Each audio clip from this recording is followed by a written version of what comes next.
예, 우리 신앙도 타이밍이 중요하다라는 제목으로 말씀 증거하겠습니다. 이 시대가 어려워지면은 사람들이 고난도 많고 삶에 대한 소망이 없어집니다. 그러다 보면은 한마디로 세상이 별로 살고 싶지가 않습니다. 그러니까 어떻게 돼요? 종말에 대해 관심을 갖게 돼요. 저도 입대를 앞두고 갑자기 종말에 대해서 관심이 참 이상해요. 입대를 앞뒀는데 그때 막 그 종말론이 한창 있거든요. 그때 그래 어차피 군대 가니 그래 이참에 휴거되자. 네? 여러분 그래서 힘들어질수록 사람들이 묵시문학, 계시록, 구약에선 대표적으로 다니엘서, 신약은 요한계시록이죠. 여기에 관심을 많이 가져요. 일제강점기 때 정말 유명했던 목사님 길선주 목사님이라고 아십니까? 3.1운동 때 독립선언서 33인 거기 사인해가지고 2년간 옥고도 치렀는데 하여튼 300명, 10,000명 넘게 복음 증거하고 한 800명 목사님, 장로님 세우고 한 60개 교회 개척하고 대단한 분이죠. 근데 길선주 목사님이 요한계시록을 10,000번을 읽었대요. 10,000번. 얼마나 힘들었으면. 이 세상에 대해서는 아무 소망이 없는 거예요. 세상에 나가면은 일제강점기 때 일본 사람들이 다 지배하고 있고 언제 독립을 될지도 모르고 걸핏하면은 감옥 가고 먹고 살 거 없고 사람이 끝까지 몰리면은 이 묵시문학에 계시록이든 다니엘이든 관심을 갖게 된다는 거예요. 근데 여러분 묵시문학을 이렇게 관심을 제대로 된 신학으로 가지면은 참 유익해요. 이렇게 길선주 목사님 같이 사역도 잘 감당하는데 잘못된 종말론에 빠지면 어떻게 됩니까? 제가 아는 저 친구네도 제 친구네 그때 개포동 살고 있었는데 걔네 집 다 갖다 바쳤어요. 종말론이라고. 얘 입시 준비도 안 해. 예수님 오는데 뭐해? 맨날 전도해. 야, 이거 신학이 잘못 들어가면 사람 완전히 망가지는구나 깨달았거든요. 여러분 다른 것보다도 제대로 된 신학, 말씀 가운데 있고 그러니까 제대로 된 신학을 가지고 성경을 읽으면요. 그 묵시문학이 현실을 부정하는 게 아니라 더 열심히 살고 더 극복하게 만들어요. 그래서 여러분 요한 보세요. 주 예수여 어서 오시옵소서. 지는 그러고 90세 넘게 살았어. 요한계시록 쓴 요한은 97세인가 살다가 죽었어요. 뭐야 이 사람. 자기는 어서 오래더니 열심히 살다 갔다는 거예요. 자기가 제대로 된 신학을 가지면요.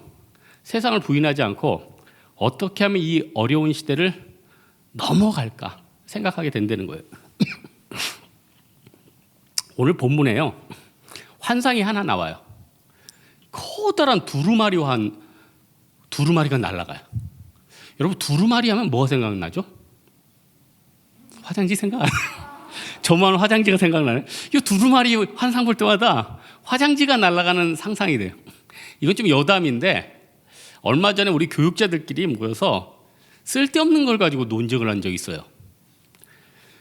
화장실에 두루마리 화장지를 걸 때 그 면이 바깥으로 빠지는 게 맞냐 옆에 벽 쪽 밑으로 내려가는 게 맞느냐. 어떤 분은 밑으로 내려가지 덜 낭비된다. 어떤 분은 밖으로 가야지 위생적이다. 여러분 어느 게 답입니까? 그때는 답이 없죠. 그냥 알아서 걸자 하고 끝났는데 제가 유튜브를 찾아보니까 야 유튜브엔 또 이런 걸 또 이걸 실험하고 연구하는 애들이 있어. 유튜브에는 왜 이렇게 쓸데없는 걸 많이 연구하지? 뭐 그런 것도 있대요. 엘리베이터에서 만약에 추락을 한다. 그러면은 어떻게 해야 되느냐? 물론 대부분 엘리베이터는 안전한데 그러면은 어떤 사람은 그래요. 끝에 떨어지기 전에 잠깐 뛴다. 근데 이걸 진짜로 검증 안 해봤더니 그러면 이게 높은 데 하면은 위에 머리 부딪혀가지고 다친대. 그래서 최대한 충격을 완화하기 위해서 옆에를 잡고 다리를 약간 무슨 얘기인지 알죠? 구부리래. 어쨌든 이것도 하반신은 포기해야 된대. 내용이 너무 살벌해. 이것도 어쨌든 하반신은 포기해야 된대. 제일 안전한 거는 옆으로 누워가지고 면적을 넓게 한다면 팔로 머리를 감싸면은 갈비뼈 정도 부러지면서 몸의 생명을 보호할 수 있다. 아, 별의별 거 있죠. 거기에 보니까 밖으로 하는 게 아니라 밖으로 하는 게 답이래. 특허 자체를 벽 쪽이 아니라 바깥으로 하는 걸로 특허를 냈대요. 또 하나, 벽 쪽으로 하면은 더러운 게 묻을 수 있잖아요. 어쨌든 별로 중요한 거 아니에요. 두루마리가 날았다. 근데 이 수십 규빗이 뭐 팔꿈치 45cm다 이건 많이 들어서 알잖아요.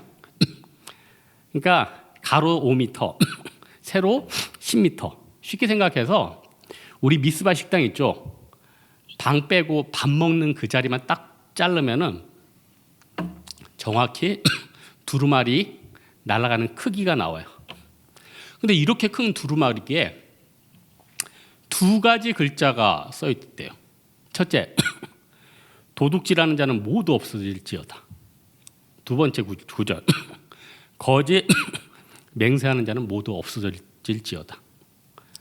당시에 이스라엘 백성들이 도둑질하고 거짓 맹세하고 이게 팽배했다는 거예요.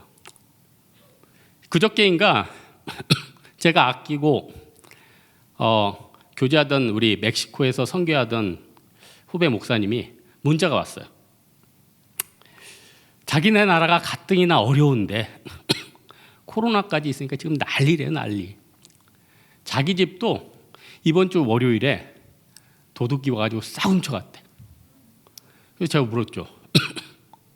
목사 집에 뭐 훔쳐갈 게 있냐? 그랬더니 목사님, 사다리와 자전거와 꽃갱이를 가져왔대. 이야, 인건비도 안 나오겠다. 근데 더 무서운 게 뭐냐면은 요즘 분위기가 사람들이 힘드니까 슈퍼 들어가서 막 훔친대요. 힘드니까 어쩔 수 없다 이런 분위기가 더 사람들을 불안케 한 거예요. 그래서 목사님, 저를 위해서 우리 가족을 위해서 꼭 기도해 주세요. 그리고 끝에 제일은행 아니 은행 계좌 네가 왜 거기서 나와? 그래서 제가 부활절이라 또 헌금하는 마음으로 보냈죠. 응? 여러분, 우리가 살 길이 무엇입니까? 하나님이 끊어버리려는 거 빨리빨리 끊어버리는 거예요. 여러분, 죄는 빨리 떨어버리는 게 좋죠. 안 좋은 습관은 버려버리는 게 낫죠. 타이밍 놓치면 얼마나 힘들어지는 게 아십니까? 뭐 저는 아이를 안 길러봐서 모르겠지만은 여기 뭐 앞으로 아이를 낳고 기를 분이나 여기 부모님들 계시면은 지금 열심히 애들 데리고 교회 나와야 돼요. 나중에 교회를 억지로 데리는 게 이게 청소년 때만 해도 가능한 줄 아세요? 제가 저희 집에서 기르는 강아지 초롱이라고 아시죠? 제가 걔 진짜 잘해줘요. 저는 주중에 간식 사 먹으면은 제가 뿌셔뿌셔 좋아하거든요.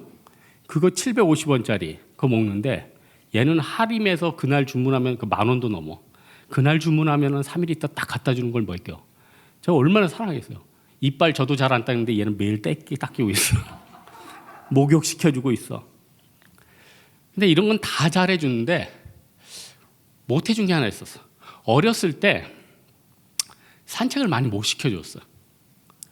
밖에 나갈 때는 미용할 때, 주사 맞을 때. 그러니까 어떻게 되냐면은 얘가 밖에를 나가는 걸 두려워하는 거예요. 맨날 나갔다 하면은 몸은 집 쪽을 향해 있어. 그래서 어떻게 해요? 들어갈 수는 없으니까 들고 산책을 해요. 그러면서 이거 강아지가 산책을 하는 건지 내가 지금 운동을 하고 있는 거지. 한 반은 하여튼 내가 들고 가야 돼. 반은 들고 반은 내려놓고. 야, 이거 어렸을 때 그 타이밍에 좀 열심히 교회 여러분 같으면 교회 데리고 오고 그 타임 같으면 열심히 헌신시키고 그러면은 나중에 얼마나 좋겠습니까? 우리 예수님께서는 우리 인생 가운데 타이밍을 주세요. 그럼 그 타이밍 따라서 우리가 움직이면 그게 지혜라는 거예요. 아니, 죽기 전에 예수 믿어야지 천국 가죠. 죽은 다음에 예수 믿으면 뭐 할 거예요? 청년의 때, 건강할 때 여러분들이 선교 가야죠. 선교가 얼마나 귀중한 거 이제 깨달았죠? 젊었을 때 체력 좋을 때 선교 가야죠. 열심히 움직일 때 운동해야 되죠. 타이밍 놓치면 안 된다는 거예요. 이거 하나님이 그때만 주시는 은혜라는 거예요. 여기서 보니까 근데 여러 가지 계명이 있는데 왜 도둑질하는 도둑질하는 개념, 거짓 맹세하는 개념, 이걸 두 개를 왜 이렇게 언급을 했을까? 이거는 제가 조금 약간 알레고리컬하게 얘기했는데 신구약의 황금률이에요. 신구약의 황금률. 여러분, 신약의 황금률이 뭡니까? 남이 너한테 해주길 원하는 만큼 너도 남에게 해주라. 이게 신약의 황금률 아니에요? 여러분, 나의 마음이나 남의 마음이나 다 똑같아. 여기서 학교 선생님이 학생이 조는 게 싫을 거예요. 근데 제가 지금 여기 있는 학교 선생님 지금 또 졸고 있는 거 또 봤어. 또 상처야. 그게 황금률이에요. 제발 지금 그때는 마라톤에서 졸지만 지금은 안 졸아야지. 왜 계속 자, 선생님? 누구라고는 얘기 안 하겠습니다. 도둑질은 뭐예요? 남의 인생을 망치는 거 아니야? 아니, 내가 커닝해서 또 입시에 들어가면은 정당하게 공부한 사람들은 어떻게 기회를 뺏기잖아요.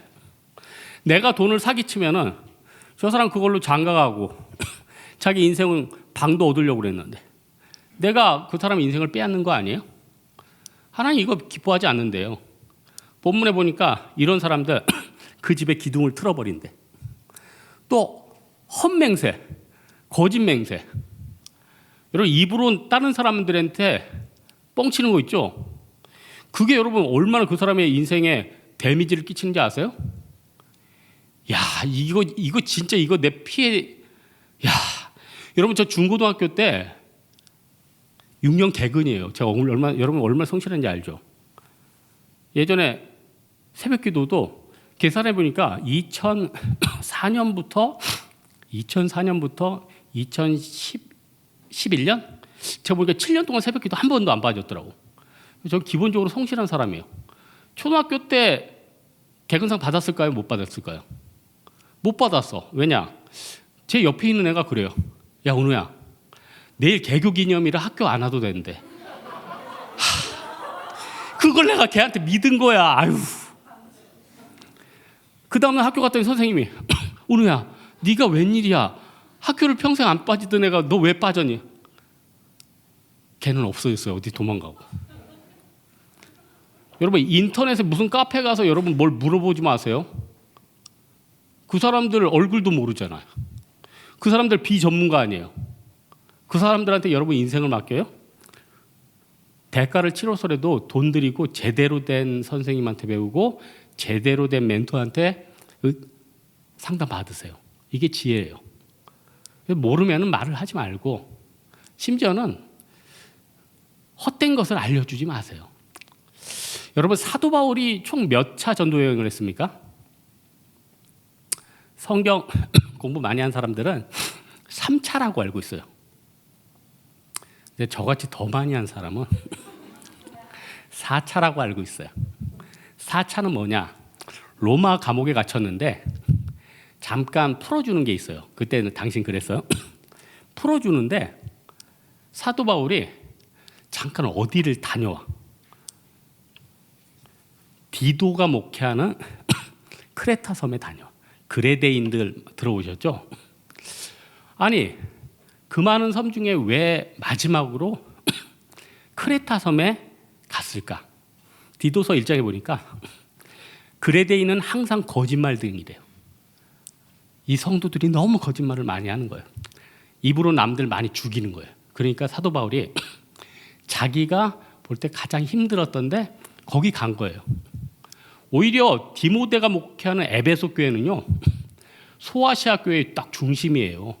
거기는 신학이 든든한데요. 물론 교회 안에 여러 가지 이단이나 여러 가지가 있었지만은 신학이 든든한데요. 그러니까 사도 바울이 니네는 문제는 많긴 많은데 신학은 든든하다. 거기는 안 가고 크레타 섬에 가서 마지막 권면을 하고 왔다는 거예요. 보세요, 여러분.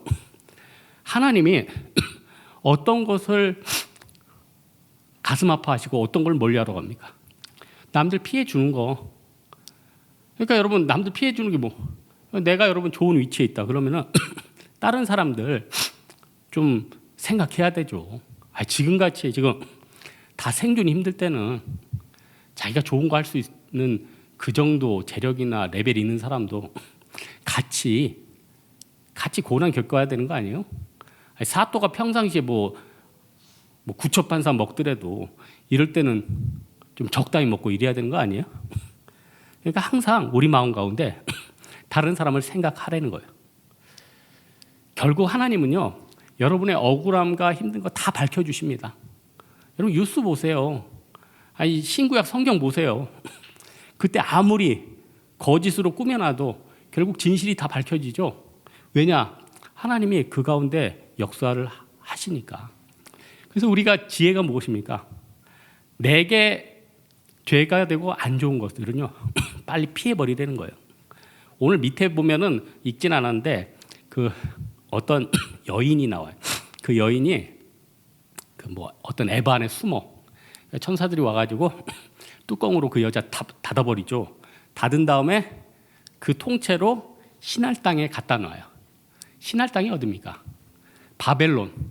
바벨탑을 쌓았던 인간들이 하나님 앞에 도전했던 장소예요. 그러니까 이 신할 땅에서 벗어나는 게 축복이고 죄 짓는 사람은 신할 땅에 버린다는 게 성경의 메시지예요. 그래서 여러분 뭐가 죄입니까? 빨리 신할 땅에서 빠져나오고 빨리 죄되고 악한 말하는 사람들에게 벗어나고 이게 지혜라는 거예요. 그래서 마지막 오늘 결론적으로 오늘 스가랴는 뭐라고 하냐면 위에 걸 보라고 해요.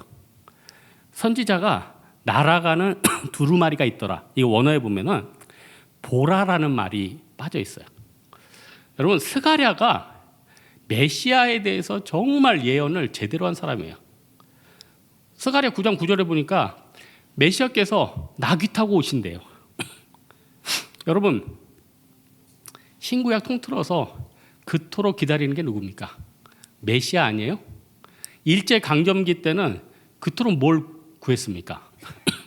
해방을 구하지 않았어요? 여러분 지금 그토록 구하는 게 뭡니까? 재정적으로 좀 풀리는 거죠. 지금 그토록 구하는 게 뭡니까? 좀 좋은 짝 만나는 거죠. 여러분 그토록 구하는 게 뭡니까? 우리의 좀 공부 좀 잘했으면 하는 거 아니에요?